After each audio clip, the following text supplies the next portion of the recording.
O final do mangá de Tokyo Revengers já chegou e foi até um final bem bonito. O problema mesmo é que tem umas coisas sem sentido nesse final e mal explicadas.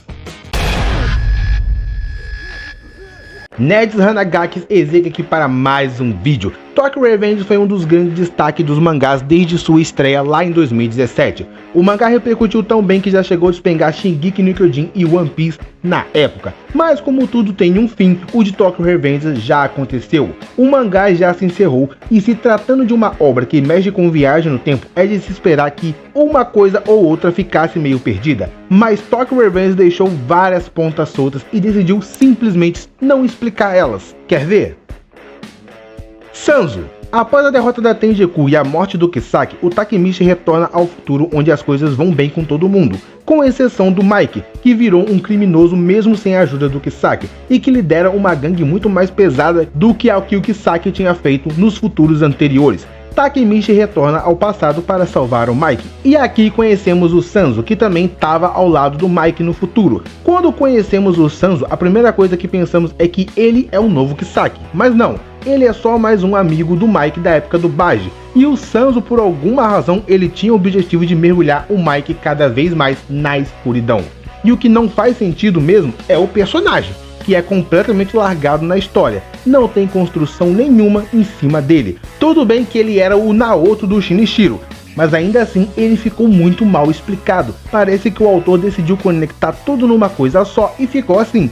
Ele é o gatilho da viagem no tempo do Shinichiro, é o irmão da Senju e amigo do Mike, mas diferente do Baji, que queria salvar o Mike, ele estava querendo mesmo deixar o Mike cada vez mais na escuridão. E por quê? Simplesmente não explicaram isso, além da motivação dele ser bem chata, que muitas das vezes ficaram chatas várias vezes, que é: vou fazer isso pelo Mike. Não existe explicação de por que ele queria afundar o Mike cada vez mais na escuridão.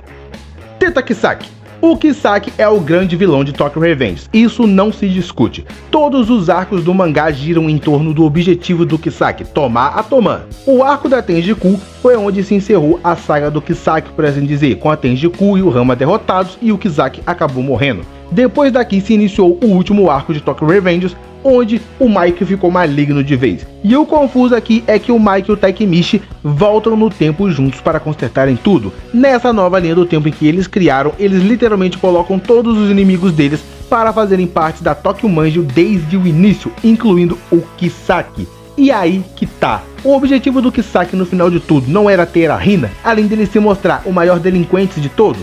Essa obsessão dele pela Hina veio muito antes dele e a própria Hina conhecerem o Takemichi. E vendo do ponto que o Takemichi voltou no tempo bem antes deles mesmos se conhecerem, ele teve que salvar a Hina de novo, que foi onde ela se apaixonou por ele. Ele teve que salvar a Hina de novo, que foi onde ela se apaixonou por ele. Será que o Kisaki não estava lá? Por que ele desistiu de ter a Hina? É só ver todas as outras linhas do tempo. Mesmo com todas as mudanças, ele nunca desistiu. Sem falar que o Kisaki conhece a Hina há mais tempo que o Takemichi. Então ele ter desistido da Hina não faz muito sentido.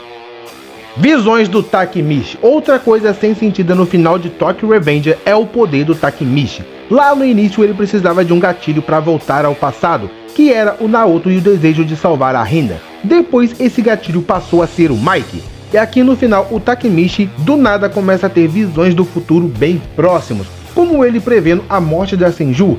Ele previu também a tentativa do Sanzo de matar todo mundo com o trem e até os ataques do Mike. Mas por quê? Não tem explicação. Literalmente do nada o Takemichi começou a ter visões do futuro que iam acontecer logo em seguida. E isso aconteceu também quando ele estava de frente com Kisaki e começou a ver o futuro. A questão mesmo é que isso não foi explicado. Você tem alguma ideia de por quê? Deixa aqui nos comentários. Por que o Takemichi passou a voltar 10 anos no passado e não 12? Outra coisa sem explicação envolvendo a viagem no tempo do Takemichi é de por que ele passou a voltar 10 anos no passado e não 12 como antes. Desde o início o Takemichi sempre retornava 12 anos no passado, a partir do ponto que ele estava no futuro.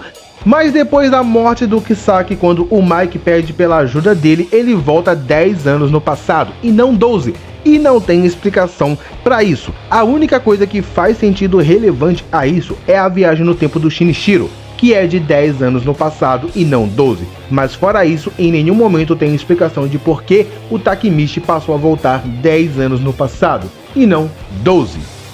Takemichi e Mike continuaram vivendo no passado ou voltaram ao futuro? Uma outra coisa que não ficou clara é se o Mike e o Takemichi permaneceram vivendo no passado ou retornaram ao futuro, porque depois de que o Mike atravessa o Takemichi com a katana, todos os dois voltam 10 anos no passado, na primeira linha do tempo, antes mesmo do Shinichiro ter o poder de voltar no tempo. Lá eles impedem tudo de ruim de acontecer, a Toman literalmente se torna a maior gangue do Japão, absorvendo todas as outras, e o final é o casamento do Takemichi com a Hina, onde o Shifuyu diz como cada um é no futuro e que mostra que ele ainda sabe de tudo o que aconteceu. A dúvida mesmo é se aquele presente ali do casamento do Takemichi com a Hina ainda é a linha do tempo que o Mike e o Takemichi voltaram ou se é o futuro, porque em nenhum momento mostra isso, se eles voltaram ao futuro, já que um era o gatilho do outro. Tirando isso tudo, o final de Tokyo Revengers é até legal, o porém mesmo é que ficou cheio de coisa em aberto, mas ainda é ruim, e eu vou te explicar aqui muito em breve de porque Tokyo Revengers tem um final ruim. Então você tem que estar inscrito aqui, deixa um like se gostou, valeu!